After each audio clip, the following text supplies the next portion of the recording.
Então, pessoal, estamos em mais uma aula aqui agora. Vocês já aprenderam, né, sobre operadores, expressões, variáveis, condicionais, né? A gente já finalizou na última aula sobre o switch. E hoje a gente vai aprender sobre estrutura de repetição, que simplifica muito a vida do programador, porque você não precisa repetir o mesmo código várias vezes. Vocês conseguem simplificar essa lógica com esse tipo de estrutura. Você programa uma vez e o código vai executar quantas vezes você quiser. E a gente tem três principais estruturas, que é o for, o while e o do while. Nessa primeira aula, eu vou falar com vocês do while e do while. E por fim, a gente vai explicar do for, que pode dizer que é uma estrutura simplificada do while. Entendendo muito bem essa instrução aqui, como funciona esse operador, né, de repetição, você vai conseguir aprender muito mais fácil o for. Então, vamos lá. Vamos pegar um exemplo aqui, em que a gente quer fazer uma contagem de números. Vamos mostrar no console de 1 até 3. Como que a gente faria a princípio? Console.log, vou colocar aqui 1, beleza? Vamos copiar e colar aqui 2 e 3. Então, se a gente voltar aqui, ó, vai mostrar 1, 2 e 3. E se eu quisesse um valor muito maior, né? Vamos um pouco aqui, vou até pedir pro Copilot mudar para mim, tá?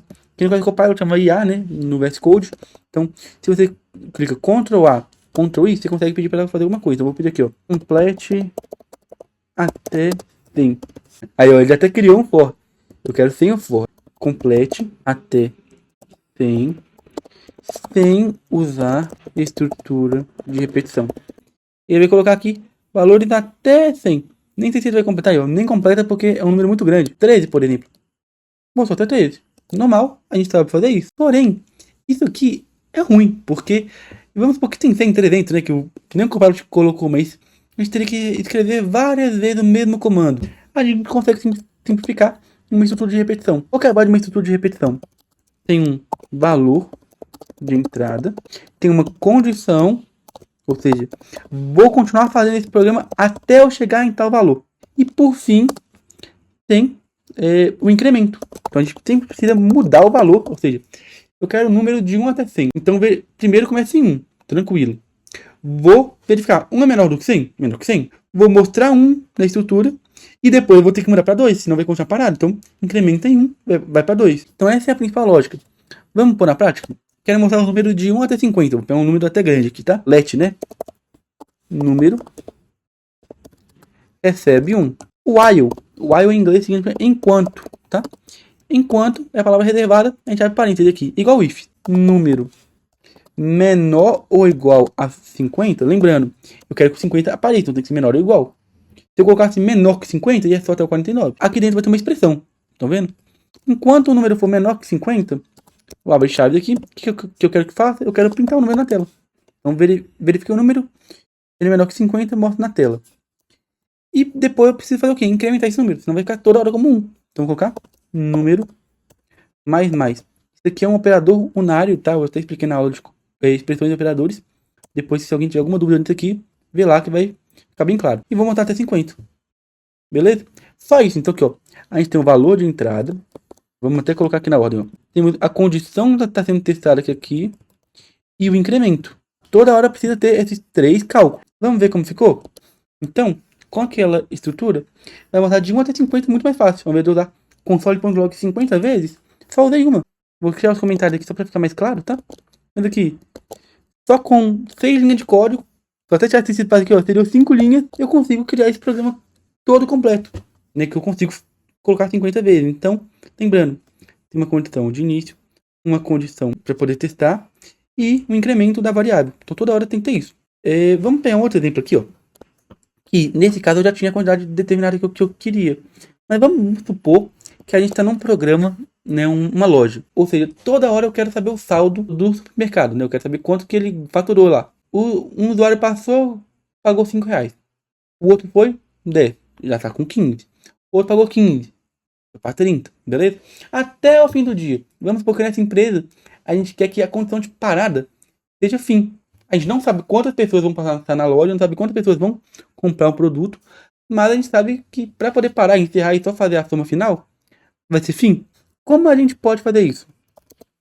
Vamos aqui, um let, valor total. Lembrando, a gente não pode só colocar assim, porque está indefinido. Como que eu vou somar um valor? 5 mais 5 mais 5 mais 5 Vamos por pouco primeiro ter indefinido. Como que a gente vai fazer isso? A gente precisa sempre ter, no início de uma condição, um valor declarado. Então, o valor total recebe 0. Começa zerado. Enquanto, no caso, a gente vai pedir para o usuário digitar. Então, a gente vai colocar aqui, ó, let valor usuário. Recebe o que é um prompt. Vou pedir para receber na tela, tá? Então, prompt. Ou seja, vai pedir para o usuário digitar quanto ele pagou aqui. Enquanto, né, o valor usuário por diferente, tá? De fim, a gente vai incrementar. Então, valor total recebe valor total. Eu não quero perder o valor que já tinha, mais valor usuário. Ou seja, estou incrementando aqui. Lembrando, se você pensou, nossa, mas tem como simplificar isso aqui? Tem. O que a gente pode colocar? Valor total mais igual a valor usuário. Por quê? Não é 1. A gente não está só incrementando 1. Se fosse só 1 toda hora, seria valor total mais. Tá? No caso, mais igual ao valor do usuário. Vamos continuar o programa, né? E já eu mostro para vocês que tem uma coisa errada aqui. O usuário digitou um valor, beleza? Caiu aqui dentro, né? Não é fim, eu coloquei 5. Não é fim, então pode vir. Valor total mais igual ao valor do usuário, mais que o usuário digitou. Depois que a gente faz isso aqui, o que a gente precisa fazer? Pedir para o usuário digitar de novo. Então, o valor usuário recebe o prompt de novo. Por quê? Lembra que eu falei que a gente tem que incrementar toda hora? Se fosse um número aqui, eu só colocaria mais para poder continuar a lógica. Só que, quando eu finalizar o programa aqui, beleza, é diferente de fim. Digitei aqui, caiu aqui. Eu não quero que volte pro loop, eu quero voltar esse loop aqui de novo. Para eu poder voltar, eu preciso ter um novo valor de usuário. Então o usuário vai digitar. Por exemplo, coloquei 5. Beleza. O próximo usuário vai solicitar dele. Ele digitou 10. Voltou aqui pro loop. Valor diferente de fim? Sim, ele digitou 10. Voltou para cá. Então, mostrou aqui. Aí eu, de novo, pediu pro usuário novamente. O valor agora foi fim. Vai vir cá. Valor usuário diferente de fim? Não, é igual a fim. Então, só sai da estrutura. Vou até colocar um console.log aqui, ó. Programa encerrando. Que aí a gente vai ver que quando acabar isso aqui, vai testar todos os casos, vai só encerrar o programa. Mas aqui ainda tem um erro. Vamos ver. Quanto você pagou? Coloquei 5. Quanto você pagou agora? 10. Ou seja, vai para 15. Quanto eu paguei agora? 15, vai para 30. Quando eu pagar agora, fim. Encerrou o programa, tá? Então, se a gente vier no terminal, na teoria vai ter que ter 30, né? Ah, gente, eu até esqueci de colocar o valor total, né? Então, quando encerrar o programa, eu vou querer mostrar o valor total. Então, console.log. Aí a gente vai mostrar o valor, né, gente? Como que a gente consegue mostrar se não tiver, né? Beleza. Valor total. Então, agora, beleza. Na teoria vai funcionar, né? Quanto eu paguei? 5. Depois, quanto eu paguei? 10. Foi pra 15. Depois, quanto eu paguei? Paguei 15 de novo. E agora eu vou colocar fim. Ou seja, vai ter que ser 30. Uai, Arthur, por que não mostrou 30? Mostrou essa forma aqui, esse número doidão. Se você ver, esse é o erro que eu falei. A gente tá concatenando. Porque tudo que vem do usuário veio via prompt, não veio aqui, ó. O que tá salvando aqui, pelo JavaScript ser dinâmico, né? A gente não consegue definir um valor certo. A que tá salvando é uma string. Não tá salvando um number. Logo, se a gente ver, a gente não tá somando, a gente tá concatenando. Ou seja, começa em 0, depois aumentou para 5, ou seja, somou com 5, somou com 10, somou com 15. Como que a gente pode fazer agora? Toda vez que a gente quiser somar, olha, o valor começa com 0, beleza, isso aqui já é um number. Isso aqui é uma string, tá? Tanto que aqui dentro a gente está verificando como uma string. Uma string com uma string, né? O que a gente precisa fazer?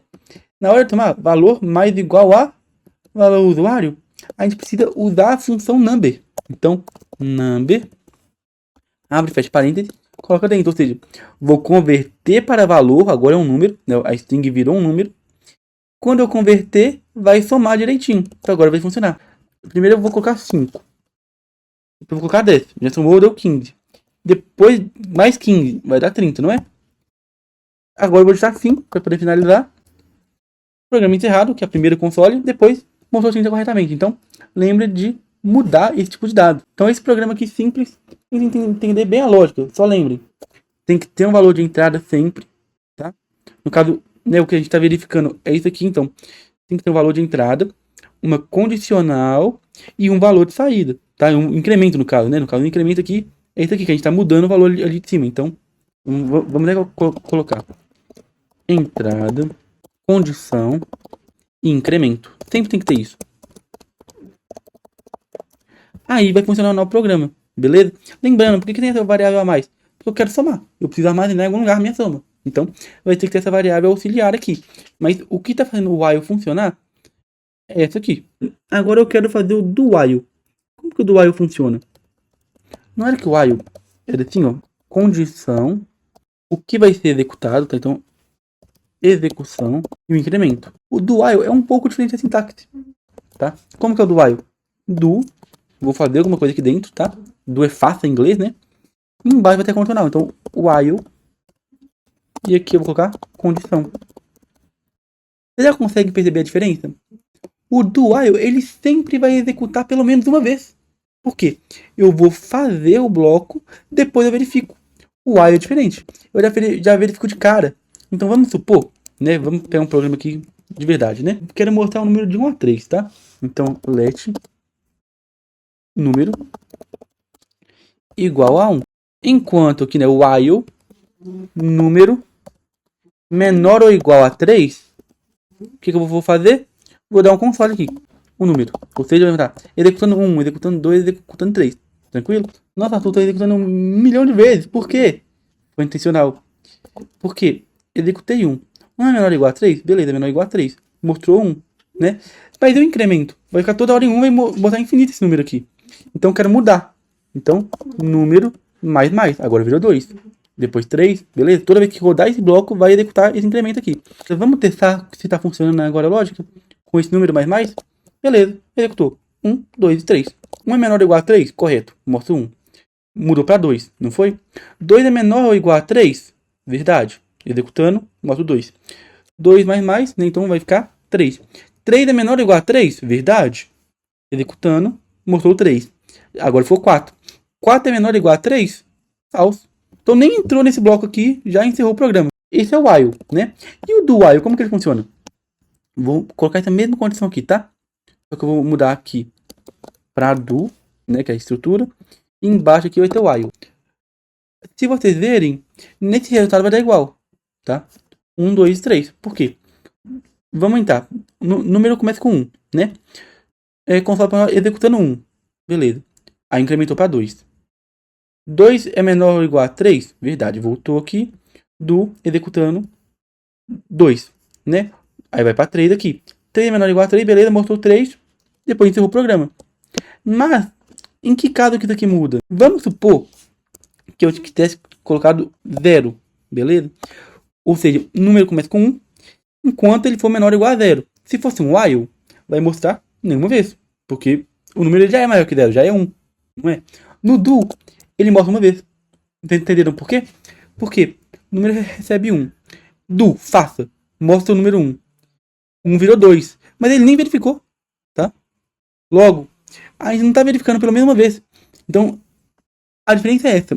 O while, ele vai executar 0 ou várias vezes, a quantidade que a gente colocou. O do while não. O do while é executar pelo menos, né, obrigatoriamente uma vez. Em que cenário que isso é usado? Vamos supor que a gente quer que o usuário digite uma senha, tá? Vamos criar um outro cenário aqui só para entender melhor o do while. Let senha. Então, o que a gente vai fazer? Do senha recebe o que o usuário digitou. Então, senha recebe um prompt, né? Vamos pedir para ele colocar aí. E aí, em qual condição que isso aqui vai funcionar? A senha, né? O while, senha, igual, né? Ela precisa ter obrigatoriamente, né? 1, 2, 3. Tem alguma coisa errada aqui nessa condição? Tem.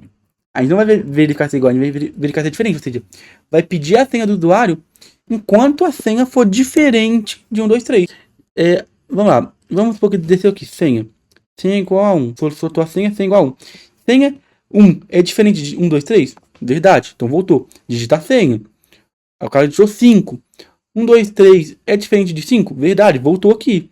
Até ele tá 1, 2, 3. Digitando 1, 2, 3, esse bloco aqui vai encerrar e o programa continua embaixo, não é? Lembra que eu falei? A repetição ela só vai rodar aqui dentro. Se a condição acabou, eu posso vir para baixo, que vai mostrar a resposta correta. Vocês estão vendo que nesse caso, eu quero que o usuário sempre digite a senha pela mesma vez? Sempre quero que ele digite?